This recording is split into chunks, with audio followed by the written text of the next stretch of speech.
नमस्कार, बहुत बहुत स्वागत है आपका हमारे चैनल पर।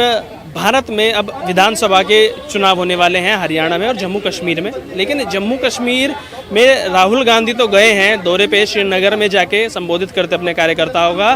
लेकिन उसी बीच प्रधानमंत्री मोदी यूक्रेन भी गए हैं। यूक्रेन वहीं जहां पिछले कुछ समय से, कुछ सालों से वहाँ पर युद्ध चल रहा है। अब जैसे ही वहाँ पर प्रधानमंत्री मोदी पहुँचते हैं, रशिया की तरफ से एक स्टेटमेंट दी जाती है, मीडिया में चल रही है लगातार कि रूस ने ये कहा है जब तक प्रधानमंत्री मोदी यूक्रेन में है तब तक वहाँ पर युद्ध विराम रहना चाहिए, कोई भी गोलाबारी बम बारूद नहीं उड़ेगा। अब जनता कैसे देख रही है इस पूरे मामले को, चुनावों को और प्रधानमंत्री मोदी की इस यात्रा को? कुछ लोग हमारे साथ जुड़े हैं, उनसे पूछते हैं, बात कर लेते हैं। कश्मीर में जब जो पार्टी कह रही है हम 370 को बहाल करेंगे, 35 को बहाल करेंगे, उसके साथ तो गठबंधन करके बैठ गए हैं। कह रहे हैं जम्मू कश्मीर को दूसरा झंडा हम दोबारा देने वाले हैं। ये मानसिकता देश की जनता को समझना होगा। ये समझना होगा हमको, आपको, कि कौन हमारा रक्षक है और कौन भक्षक है। एक तरफ विपक्ष कह रहा है कि हमारी सरकार बनेगी तो 370 को बहाल करेंगे, फलाना करेंगे। ये क्यों नहीं कहते राहुल गांधी कि हमारी सरकार बनेगी तो हम पत्थरबाजों को फिर से रोजगार काम पे रखेंगे, जो मोदी जी ने बेरोजगार किया पत्थरबाजों को। आज सैनिकों को जिस तरह से वहाँ पे सुरक्षा मिल रही है, आज जम्मू कश्मीर में इलेक्ट्रिक ट्रेनें चल रही है, एम्स खुल रहा है, दुनिया का सबसे बड़ा रेलवे ब्रिज जो चिनाब ब्रिज बना है वो जम्मू कश्मीर में बना है। तो राहुल गांधी इसकी बात नहीं करेंगे कि वो विकास में क्या करेंगे। राहुल गांधी, आप बताइए, आपका विकास का एजेंडा क्या है? वो राहुल गांधी के पास नहीं है। वो सिर्फ और सिर्फ ये वादा करेंगे कि कश्मीर में फिर से पहली वाली सरकार लाएंगे। वहाँ पे उनको दिक्कत है, कश्मीर में लाल चौक पे जो झंडा लहर रहा है, तो झंडा भी बदलने की बात कर रहे हैं। बस यही तो मैं कह रहा हूँ देश की जनता को कि अब नहीं अगर जागे तो फिर कब नहीं। ये दूसरी तरफ खुलेआम कर रहे हैं कि झंडा बदल देंगे। हमने वहाँ पे तिरंगा झंडा लहराने का काम किया। ये वही लाल चौक है एक वक्त जहाँ पे पाकिस्तान का झंडा फहराया जाता था, जहाँ पे सैनिकों पे पत्थरबाजी की जाती थी, जहाँ पे सैनिकों को बांधा जाता था, दौड़ाया जाता था, मारा जाता, पीटा जाता था।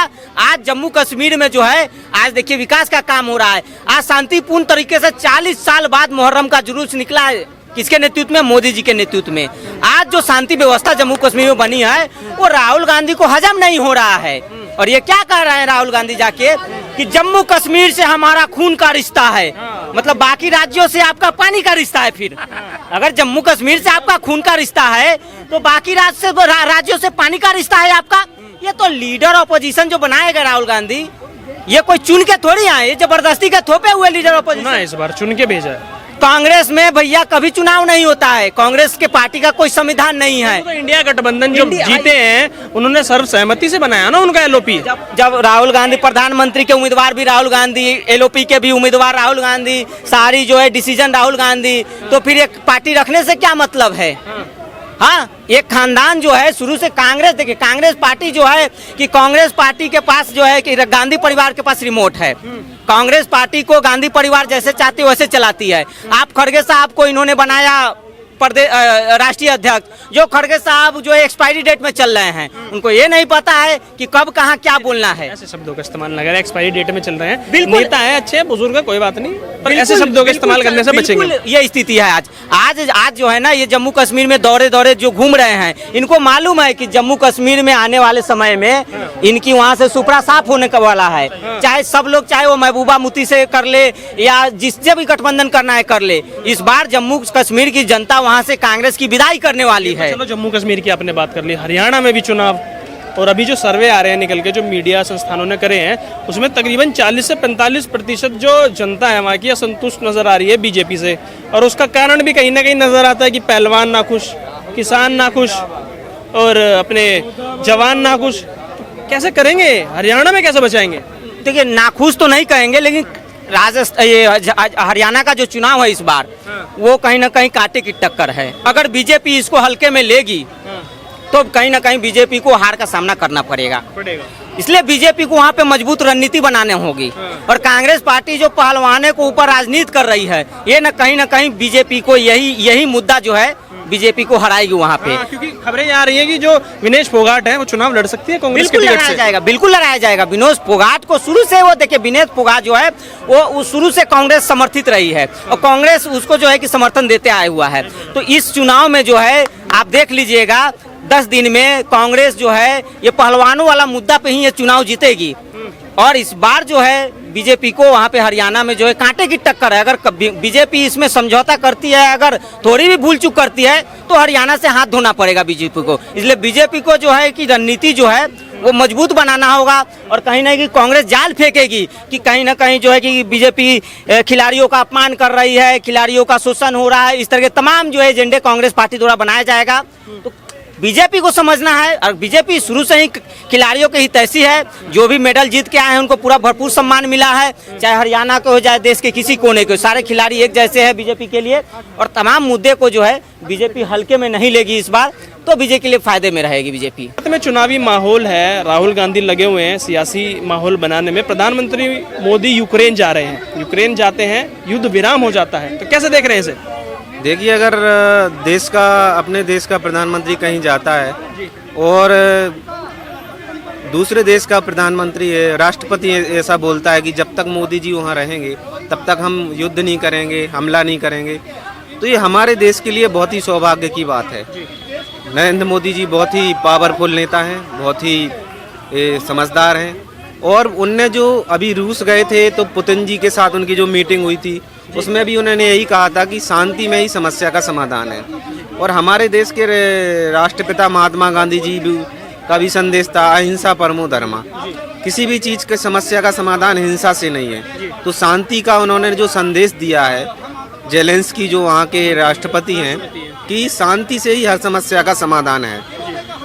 तो अगर हमारे देश के प्रधानमंत्री इस तरीके का बात बोलते हैं तो कहीं ना कहीं हमें इस चीज़ का गौरव महसूस होना चाहिए। लेकिन कांग्रेस विपक्षी पार्टी तो इसको तो मजाक उड़ाती है, कहते हैं पापा युद्ध भी करवा देते हैं तो भारत में हालात क्यों नहीं संभाल पा रहे हैं, बांग्लादेश में जो हिंदुओं के साथ हुआ उस पर कुछ क्यों नहीं बोल रहे हैं। तो ये विपक्षी पार्टी जो कटाक्ष करती है प्रधानमंत्री पे, उसको कैसे देखते हैं? देखिए, दो चीज़ें होती हैं, एक होता है लोहा और एक होता है सोना।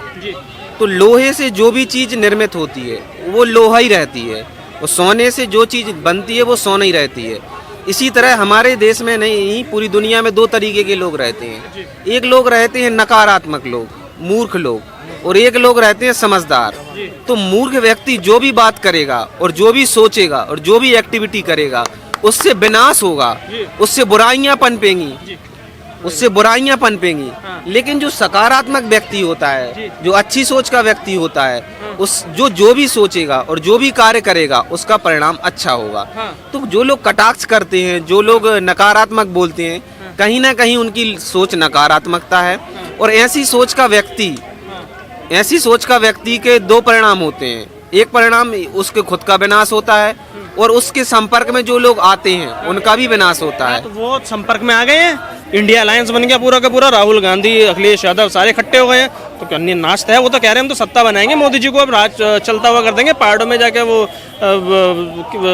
प्रतिज्ञा करेंगे लोगों के साथ। देखिए, मेरा मानना ऐसा है कि उनकी लड़ाई मोदी जी से नहीं है, उनकी लड़ाई है अपने आप से। मतलब वो अपने आप से लड़ना चाह रहे हैं और सोच रहे हैं कि कहीं ना कहीं मोदी हट जाएं और हम प्रधानमंत्री बन जाएं, हम सत्ता में आ जाएं। लेकिन मोदी जी जिस तरीके का काम कर रहे हैं, आज पूरी दुनिया में मोदी जी की कितनी पॉपुलैरिटी है, मोदी जी को आज पूरी दुनिया जानती है।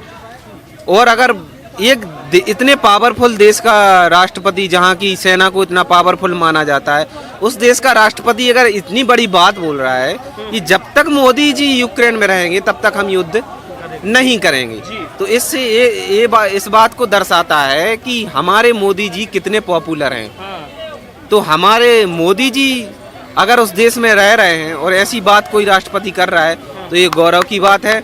और एक बात और कहना चाहूँगा, देखिए, इस दुनिया में खाली रूस और यूक्रेन की जो समस्या है उसकी बात नहीं कर रहा है। दुनिया की कोई भी समस्या हो, दुनिया की कोई भी प्रॉब्लम्स हो, उसका समाधान दो ही चीज़ों से हो सकता है, एक शांति और एक समझदारी। और वो दो ही चीज़ें प्रधानमंत्री नरेंद्र मोदी जी के पास हैं।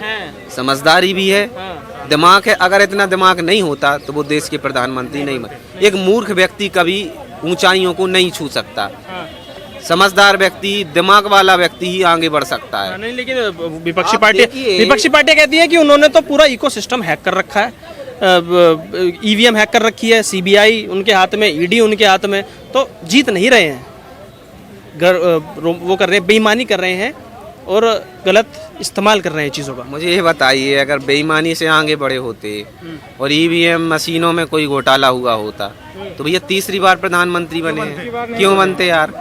देश ने, जनता ने उनको चुना है। राहुल गांधी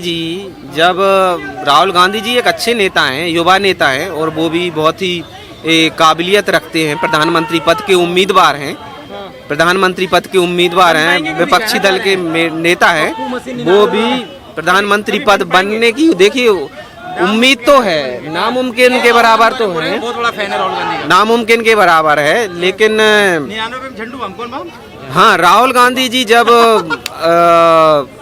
मोदी जी के पास आए और बोले उठो उठो उठो उठो, फिर मोदी जी ने एक बयान दिया था कि यहाँ मुझे 140 करोड़ देशवासियों ने बैठाया है, वो ही उठा सकते हैं, वो ही बैठा सकते हैं। और 140 करोड़ देशवासियों में ही इतनी ताकत है कि वो हमें इस यहाँ प्रधानमंत्री पद पर बैठा सकते हैं और वो ही उठा सकते हैं। राहुल गांधी श्रीनगर में कहते हैं कि जो पहले छाती चौड़ी करके आते थे ना, वो छाती हमने झुका दी।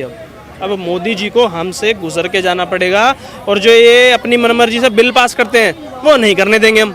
कौन बोल रहा था ये? राहुल गांधी। राहुल गांधी? हाँ। कौन? पप्पू? आपने गांधी क्यों बोल दिया? एलओपी देखो गलत मत बोलिए। ना गलत मत बोलिए। आप मुझे आप एक बात बताओ, राहुल गांधी कैसे बोल दिया? भाई गांधी जी से इनका क्या नाता था? गांधी जी से क्या नाता है? बाप बाबरी माँ पादरी बेटा पंडित बिरादरी, क्या नाता? फिर आप ये बात करो। देखो ब्राह्मणों को टारगेट मत करिए, ब्राह्मणों को आप टारगेट मत करिए, ठीक है?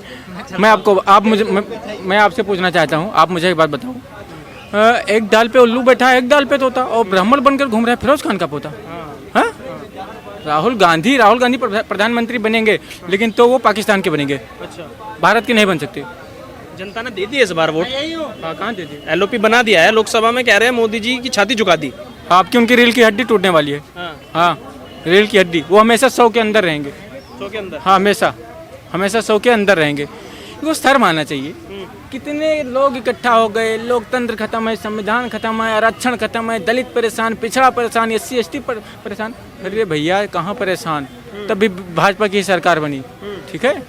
और मैं आपको बता देता हूँ, बार बार ब्राह्मणों को टारगेट मत करिए, ठीक है? ब्राह्मण परशुराम जी के वंश हैं जो डरे नहीं पहाड़ों से, और कितने यहाँ पर बाबा रहे डरे नहीं गद्दारों से। तो राहुल गांधी से, हाँ, ये राहुल गांधी ये काम कर सकते हैं कि और इसको देश मतलब जितना बचा हुआ है उसका विभाजन कर सकते हैं। और जैसे इनके बाप दादा पाकिस्तान दे दिए, अफगानिस्तान दे दिए, भूटान दे दिए, म्यांमार दे दिए, बांग्लादेश दे दिए, तो ये भी और खालिस्तान बना देंगे। और पीओ के ले लेंगे, क्या पता, बड़े राष्ट्रवादी बने हैं ना। अब टीका भी लगाते हैं, पहले कहते थे चुनावी हिंदू बन जाते हैं, लेकिन अब तो कल एक फोटो पूरी वायरल हो रही है, सोशल मीडिया पे सर्कुलेट हो रही है, एक तस्वीर है, टीका लगा रखा है, अब तो चुनाव भी नहीं है। टीका लगा रहा है? अरे मैं आपको बता देता हूँ, सुनो, आपने बोला कि टीका लगा रखे हैं, ठीक है?